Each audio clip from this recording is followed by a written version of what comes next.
بسم الله الرحمن الرحيم. أعوذ بالله من الشيطان الرجيم.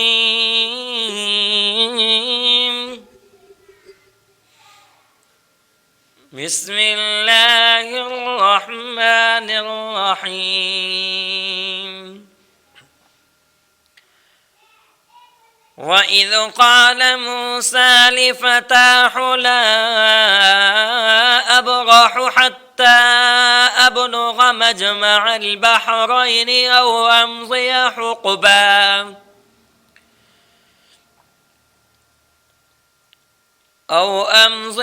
حقبا فلما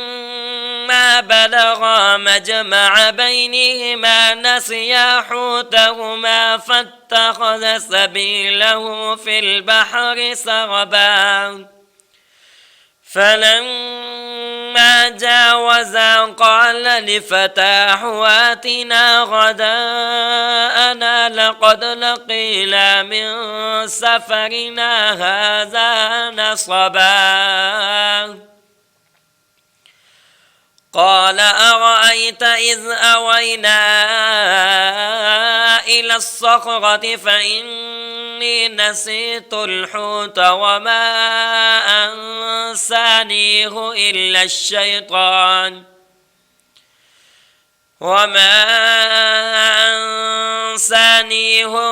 الشيطان أن أذكره واتخذ سبيله في البحر عجبا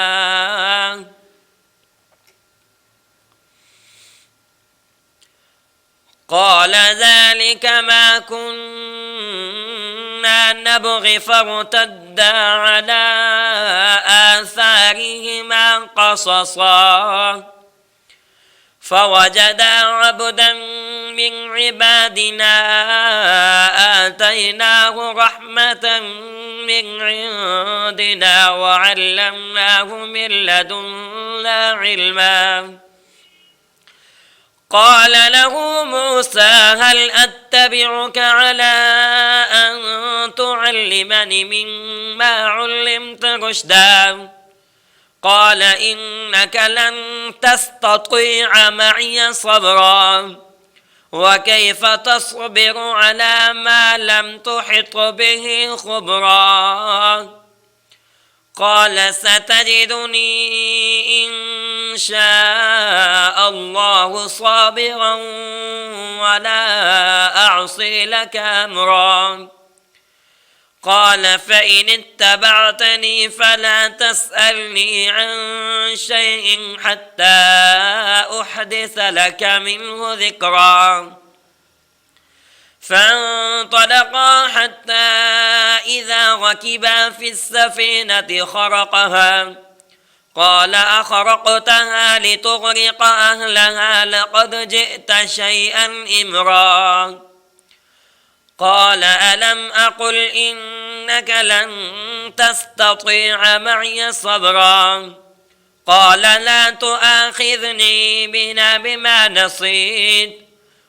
لا تؤاخذني بما نسيت ولا ترهقني من أمري عسرا فانطلقا حتى إذا لقيا غلاما فقتله قال قتلت نفسا زكية بغير نفس لقد جئت شيئا نكرا قال ألم أقل لك إنك لن تستطيع معي صبرا قال ألم أقل لك إنك لن تستطيع معي صبرا قال إن سألتك عن شيء بعدها فلا تصاحبني قد بلغت من لدني عذرا فانطلقا حتى إذا أتيا أهل قرية استطعما أهلها فأبوا أن يضيفوهما فأبوا أن يضيفوهما فوجدا فيها جدارا يريد أن ينقض فأقامه قال لو شئت لاتخذت عليه أجرا قال هذا فراق بيني وبينك سأنبئك بتأويل ما لم تستطع عليه صبرا أما السفينة فكانت لمساكين يعملون في البحر فأردت أن أعيبها وكان وراءهم ملك يأخذ كل سفينة غصبا وأما الغلام فكان أبواه مؤمنين فخشينا أن يرهقهما طغيانا وكفرا فأردنا أن يبدلهما ربهما خيرا منه زكاة وأقرب رحما وأما الجدار فكان لغلامين يتيمين في المدينة وكان تحته كنز لهما وكان أبوهما صالحا فأراد ربك أن يبلغا أشدهما ويستخرجا كنزهما رحمة من ربك وما فعلته عن أمري ذلك تأويل ما لم تستطع عليه صبرا ويسألونك عن ذي القرنين قل سأتلو عليكم منه ذكرا إنا مكنا له في الأرض وآتيناه من كل شيء سببا فأتبع سببا حتى إذا بلغ مغرب الشمس وجدها تغرب في عين حمية ووجد عندها قوما قلنا يا هذا القرنين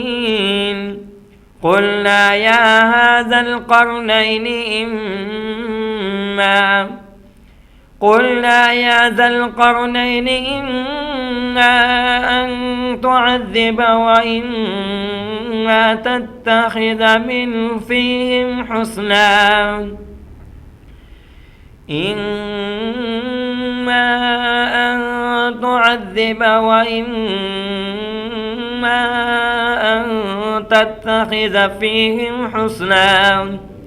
قال أما من ظلم فسوف نعذبه ثم يرد إلى ربه فيعذبه عذابا نكرا وأما من آمن وعمل صالحا فله جزاء الحسنى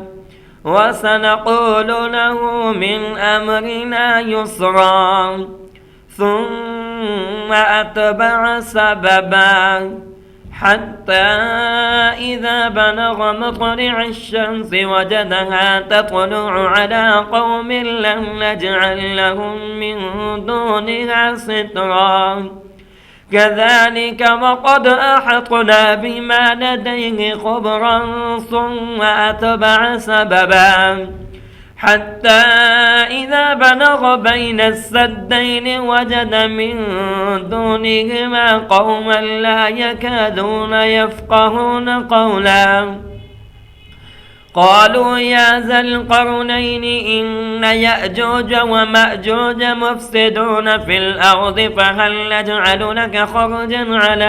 أن تجعل بيننا وبينهم سدا قال ما مكني فيه ربي خير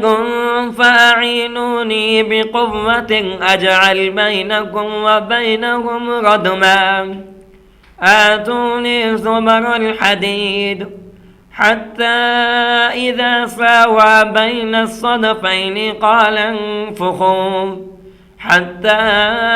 إذا جعله نارا قال آتوني أفرغ عليه قطرا فما استطاعوا أن يظهروه وما استطاعوا له نقبا قال هذا رحمة من ربي فإذا جاء وعد ربي جعله دكاء وكان وعد ربي حقا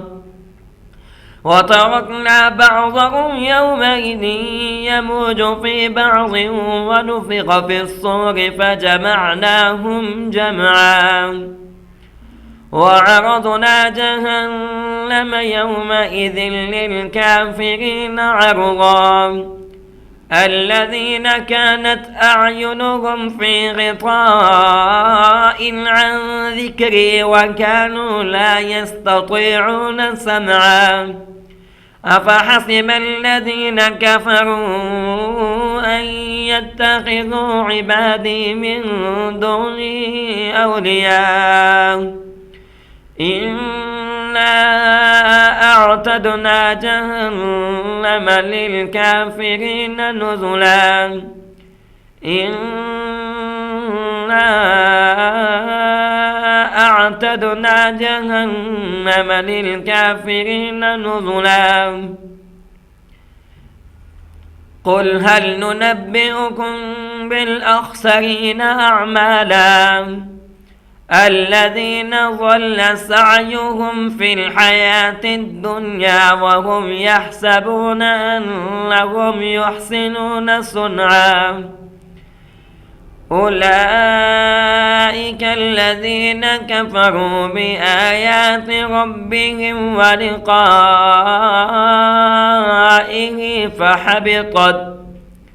فحبطت أعمالهم فلا نقيم لهم يوم القيامة وزنا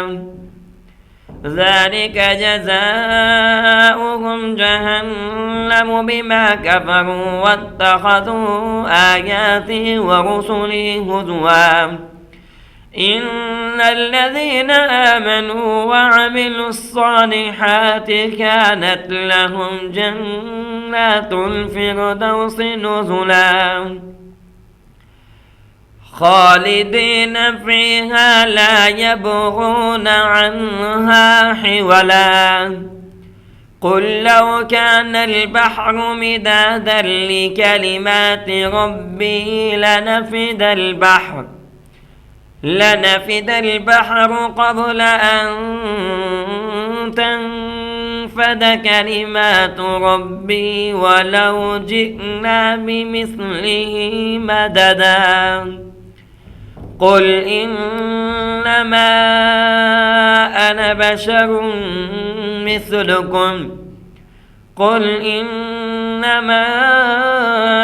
بشر مثلكم يوحى إلي أنما إلهكم إله واحد فمن كان يرجو لقاء ربه فليعمل عملا صالحا ولا يشرك بعبادة ربه أحدا صدق الله العظيم.